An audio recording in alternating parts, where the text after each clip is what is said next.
Hello there, kia ora, and welcome to this week's Omnibus edition.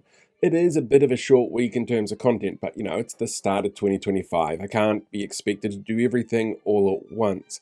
But we do have a look at the Treaty Principles Bill submission process and how that got extended. We take a look at something called a news desert, which is a really serious concern when you've got such a shrinking news media industry out there as we go into local body elections later in the year. But you can check that all out while you're watching the Omnibus. Now, don't forget, if you haven't done so already, to like, share, subscribe. Let me know in the comments section what your favourite part of this week's episodes were.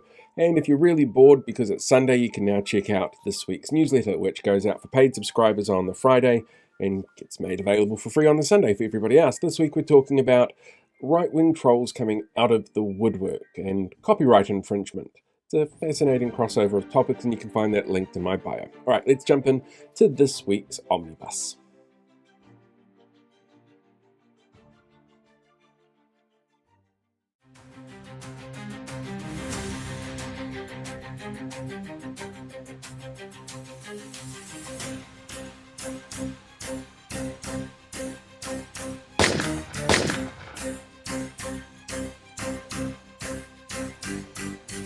Looks like we're going to Wellington.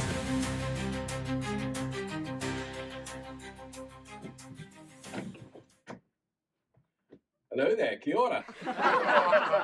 Originally we were going to do a bit of a sitcom joke here because, well, who doesn't love a comedy sketch? And let's face facts, the government is a bit of a joke. No, look, the canned laughter is not appropriate. In fact, the timing is really bad. In fact, you know what? Let's scrap the whole thing and do this somewhere that is, well, a location we're much more used to. That's better, although a little bit shaky. Look, if I wanted inappropriate timing, I'd ask one of the Prime Minister's 7 social media team members. After all, there is no way to spin the start of 2025 as not being a rough one. There was the loss of Dame Tariana Turia, one of the most influential wahine Māori on the look of 21st century politics in Aotearoa, with a legacy that is certainly memorable and definitely not without controversy. There was the tragic death of police officer Lynn Fleming in Nelson. As the people of Nelson organised a candlelight vigil, the PM was off on his fishing trip with his father and son. Lots of people go fishing over the holidays, but knowing an entire community is coping with something deeply impactful for them while the Prime Minister is doing something fun and personal and showing off on social media, well, it's just like that time he went to those business awards while Dunedin flooded last year, days after sending his lackeys to tell the city that they weren't getting the hospital that they'd been promised. It shows a real inability to read the room and understand the role of Prime Minister. There was that 12-year-old boy who was stopped by police for wearing a shirt for his boxing club that police said looked like gang insignia.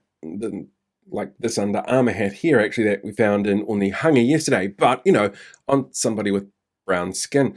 The club had sought clarification on the logo before the law change from the Minister of Police directly, and were told by the Justice Minister Paul Goldsmith that the aim was not to have cops stopping kids. But don't worry, the worst people in your comment section, and this type of right-wing idiot commentator who makes videos like this where his rabid fan base use every opportunity to show how much mud their knuckles collect while they drag them through the dirt to say the most racist things they can and think it's clever or attractive or coherent, will say that it's okay to harass a kid because that's the rules apparently. The Post in Wellington got back on their cycle lanes are a tool of the devil bullshit with headlines like this, claiming that cycling costs $100 million annually, while ignoring the $9.77 billion annually car accidents cause, while we saw a massive increase in end-of-year holiday season road fatalities. Less than a week after it was revealed that Christmas shopping was at its lowest level that had been in 6 years, caused by the free fall of our economy, which, it's suffering the worst recession since 1991 thanks to the valiant efforts of our government, the Prime Minister told us his New Year's resolution last year was to lower inflation rates, and he succeeded, thanks to the monetary policy and economic hard work in place by the previous government and Treasury and the economic changes internationally, because his policies are the sticky parts of inflation, according to Treasury. It's like saying that my resolution last year was to see the sky, and I went outside and it was all my doing that the sky was there. There's been tragic acts of violence which saw tragic loss of very young life in a massive brawl in Wanaka with 300 young people just days after the police minister tried to tell us that the place was clearly safer because of the fashion police. And Western Bay of Plenty's racist aunt and partner of Hobson's Pledge ghost in charge, Don Brash, thought that was great news. The ferry crossings have been cancelled multiple times due to the weather that the new ferries would have been able to handle if they hadn't been cancelled. The ones that were due, later this year. There was snow on the desert road in January, while our climate change minister is telling everyone to vote for their favourite North Shore beach. And it turned out that the government has a plan to stop smokers smoking by giving them taxpayer-funded vapes that research shows would still not help people quit nicotine and would still cause massive respiratory issues and, financially benefit tobacco companies, because that's always a great outcome that the public support. And hiding the news over the holidays make it, less likely to stick around and be noticed by people. Look, we all want a break during the holidays, especially after such a long, depressing year. But when you're in charge of the country, that's not always going to be possible. You're always on call. You're always the face of the decisions you've made during the year, which impact the lives of everyone else in the country.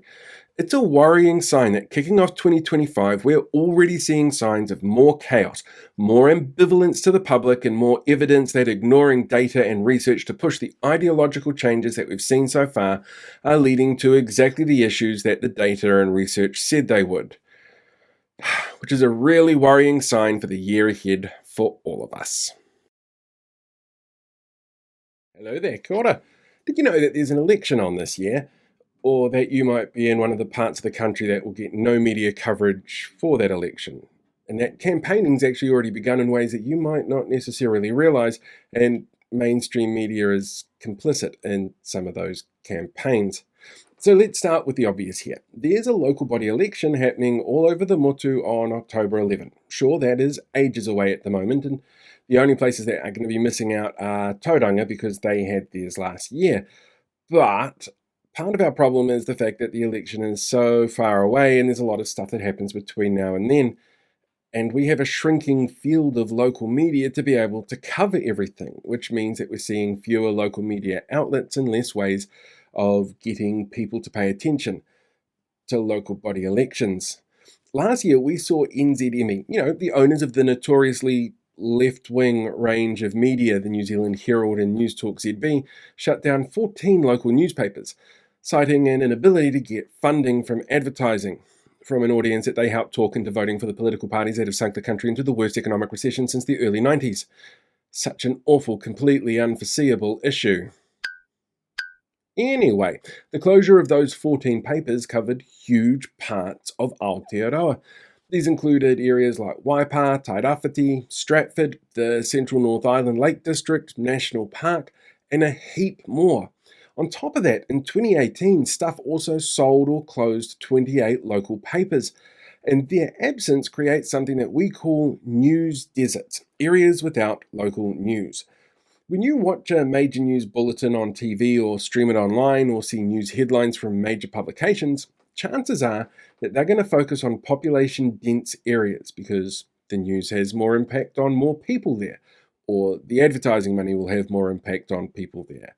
And media outlets themselves are usually based there, and it's, cheaper than travelling up and down the country. Good local journalism, though, focuses on local issues and how it impacts communities that you won't find on the 6 p.m. news every night. They find and identify social issues that unite and divide their communities, and often represent a local voice who can campaign and argue for local change with organisations and elected officials. And all of this is important to help local democracy and hold local elected officials to account. On the national grand scheme of things, the news that the Thames Coromandel District Councils decided not to join the national government's much-lauded Water Done Well scheme because of a lack of modelling information being made available to them might not make big waves that get seen on nightly 6 p.m. news bulletins. But it is important for locals to be aware of. There's still consultation that needs to happen because the council has until September this year to lock down a plan.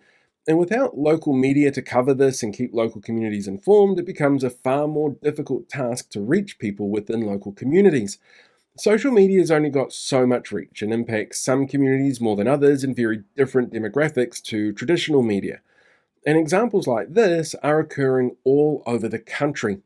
As we go into local election season, local news coverage plays a key role in helping the public be aware of who's running, or even that there's an election on. Local elections, for example, often don't get coverage on larger media outlets until it's directly related to the larger population centres. No media bias and presentation constraints definitely play a part on what gets presented. Now, for example, there's a very clear history in recent months over the Post in Wellington vilifying cycle lanes and Mayor Tory Whānau while platforming without reservation right-wing councillor voices and National Party lackeys. And this is from the same person who's now in charge of one of our two free news broadcasts at 6 p.m. But how often do you hear from councillors from other regions in the Post? Other than when they do something really horrible and newsworthy, like Hamilton's Andrew Bidder, you usually don't get them into mainstream media because it's not possible or necessary to show local perspectives on a national scale. It's why you might hear about Bidder insulting disabled people and refusing to apologise, while the Oreti Community Board Chair Katie Allen lying about her dog dying to get out of paying registration fees on the animal, along with her other Voices for Freedom talking points that she brings to the role after leading a coup to overthrow her predecessor, well, that's probably never going to make national news. This year, we have already seen fluff pieces from media around local elected officials, which are really summer filler, such as Northland Media's focus on local mayors. Summer filler fluff is not uncommon in media, which you get titles like this popping up at the same time they're running stories like this on why people should trust the media. It's almost like they can't understand why people aren't trusting the media over summer in particular. But, fluff is not uncommon. And these stories that popped up about Northland mayors, in isolation, they could be kind of problematic, but if you take them on board as three fluff filler pieces talking to the three mayors, it's a little bit different. It starts off, though, with Kaipara's mayor, a refugee from the illegal Wellington protest, who wants to not only minimise the use of any ta'ao Māori within the region, but also ignore the environmental science around mangroves in the local harbour that he so loves to fish in. And he sees himself as the Trump of the North. The media didn't push back on his claims, didn't question his drive or decision-making process, but they also didn't do that when talking to Far North District Mayor Moko Te Pānea about his summer camping plans, or Voices for Freedom-linked Whangarei Mayor Vince Cocarillo when talking about his penchant for wearing vests. But as of October 11, well, some of those media outlets are going to have not been able to really dig into those issues. Are they going to have the resources to highlight those negative impacts of Jepson's policies on council-iwi relationships, or environmental outcomes, or tourism? Are they going to have the ability to investigate how Far North Council's ageing water infrastructure, some of it coming up to a century old, is expected to keep going or be funded to be replaced in a model that would offer far fewer benefits than what was proposed by the last Labour government? Is media up there going to be able to dig into the influence of far-right media personalities on local election coverage in Whangarei, or why the phrase "Meri kira meheti" upsets those particular influences so much? Because if they don't, then what voters find when they Google their incumbent mayors at election time are filler puff pieces. And you can bet some elected officials from all over the country will be hoping that their Google results are filler pieces, and don't dive deep into the mahi that they've been doing and the results of their decisions. There are some, for example, who are running online Telegraph forums where they cosplay as Nazis and then show up and talk about the environment at work. Look, I want to see people get out and vote this year's local body elections, and I want to see local media succeed. But it is far more difficult to see one happening without the other. Our local media has a valuable role to play in keeping us informed and keeping our local elected officials on their toes. And while it is naive to expect any business to keep going when it can't turn a profit, even media, it is so important that we all work to make sure that we don't start living in news deserts. All those sort of people who lie about dogs dying or happily consider themselves the Trump of the North, they'll find a way to get their motivated voting bases out there, keeping them in the decision-making seat. Hello there, kia ora. We all know that right now time's a little bit wibbly-wobbly, timey-wimey, but that doesn't mean that we can drop the ball on what's happening around us. Midnight on Tuesday saw the submission period on the Treaty Principles Bill close online, and technically, if it's delivered to Parliament on the Wednesday, it still counts.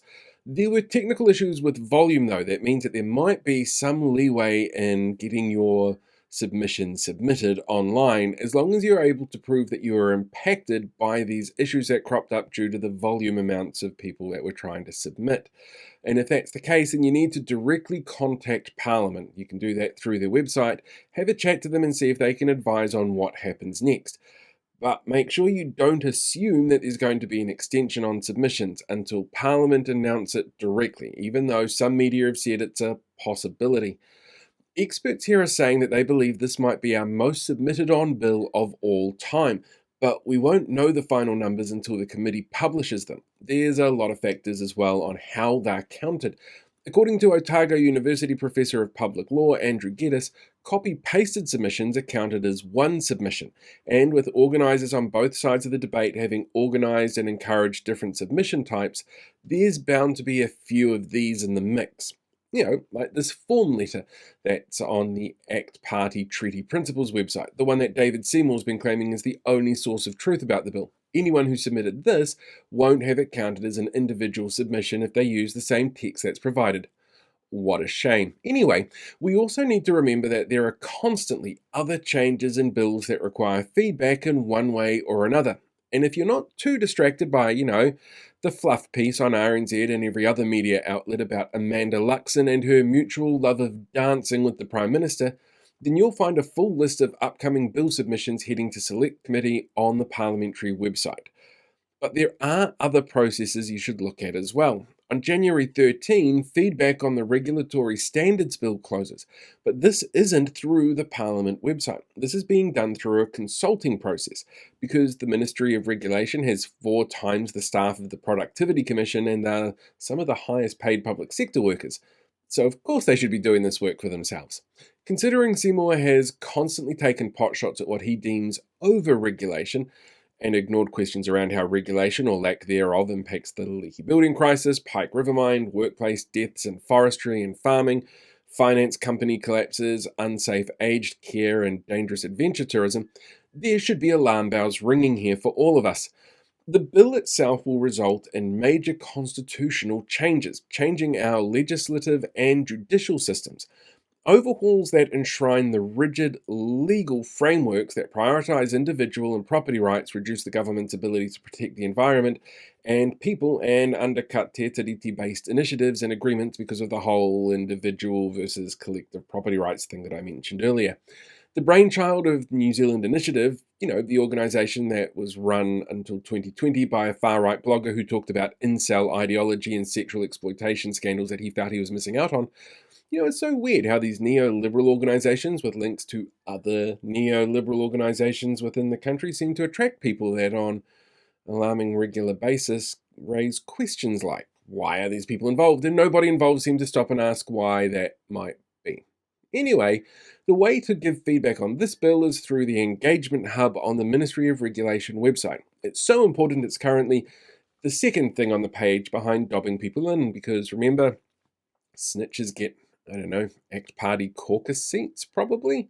It's certainly more vetting than they actually did during the election. But feedback is due by January 13, and I would really suggest reading the documents first to help you build a complete picture of what's being suggested. Well, maybe ignore the minister's preamble, which is all spin, and see what's actually being proposed before you offer your feedback on this bill. But remember, you've only got until January 13 to do so. Hello there, kia ora. Submissions for the Treaty Principles Bill have been officially reopened for another few days, with the Justice Select Committee having decided to extend the deadline when they met on Thursday morning. People wishing to submit now have until 1 p.m. on Tuesday, January the 14th, to make their submissions online. On Tuesday, Parliament tracking data showed around 300,000 submissions were made on the bill, with about 150,000 of those on the last day alone. Now, if you submitted via email and your submission requirements were technically met, then Parliamentary Services say that submission will count. Now, for context here, the bill banning conversion therapy practices against Rainbow community members garnered 107,000 submissions in 2021 and has the title of the highest ever number of submissions made on a single bill before a select committee. And that's a title it will technically continue to hold until submissions here have been tallied and duplicates are removed. In a typical year when the government isn't trying to rush through a whole bunch of law changes and declare culture war topics on something for select committees to consider, Parliament will get around 30 to 40,000 submissions a year across all of its committees. But the Māori Wards referendum bill last year saw 10,000 individual submissions and an extra 13,000 submissions that were counted as one because they used the taxpayer union submission tool to copy and paste text. Now, while we have an idea of the volume, we don't actually know what the submissions say or which way they lean, if it's one way or another, or any info on the submitters around who they are or what their views are. We don't have a breakdown on statistical data, like if there was more groups or individuals who submitted, or the ages and gender breakdowns or ethnicity data of those that submitted. All we know is this bill has had about 3 times the amount of submissions of the most submitted bill before now, and it may take some time to collate all that data by parliamentary services. What will be pretty clear here, though, is the response from the bill's author, David Seymour. Now, he's used the bill very effectively to build his media presence, and he will use one of 2 lines when the numbers are known. If the number of submissions opposing his bill far outweigh the number supporting it, he's going to claim that submissions aren't representative of actual support levels and blame the mobilization of groups opposing his plan. And we know this because that's exactly what he did for the end-of-life choice bill. At the time, there was a record 39,000 submissions, the majority of which were actually against the bill. Now, he'll cite a Curia poll done by the Taxpayers Union or polling from his own Treaty NZ website that he claims show people are in support of the bill, and clearly submissions were driven by a few angry radicals, which is a term that tends to be used a lot for Māori that upset white people. And of course, if the submissions show an overwhelming support for the bill, Seymour will use that to pressure the Prime Minister to support it past the first reading, and AstroTurf groups like Hobson's Pledge will use it to push for a citizens-initiated referendum, which Don Brash's zombie Remains have already said is part of their plan. So, if you haven't already made a submission or you tried and it wouldn't go through, get onto it now. Don't wait until the last minute. Maybe write it up in a Word document first in case the website has volume issues again. Remember to use your own words. Your voices are the ones that need to be heard. Good luck, and remember to take a peek at what else is being submitted on the parliamentary website while you're there, because there's always things that need feedback, and they're always after more feedback from the public on everything that it is that the government does. Hey, thanks again for checking out this week's Omnibus edition. As you know, there's lots and lots of stuff going on all the time. If you get really bored, please feel free to check out the parliamentary website, parliament.nz, and see what bills there are that need to be submitted on, because there's so many of them and there's such a bad faith way of doing things from this government to make sure that they all crop up during the holiday period when people are busy or running around or not necessarily at home with all their resources. So keep an eye on those things and feel free to comment on the ones that make you really, really upset. There's a lot of them, and expect a few more to show up this year. Look, in the meantime, go and enjoy the rest of your day. As I said before, if you haven't already, feel free to like, share, and subscribe. It's always good to have more people come and join us on the journey, and until next time, I will catch you later. I guess, taki te anō, may the force be with you. Live long, prosper, all the rest of it.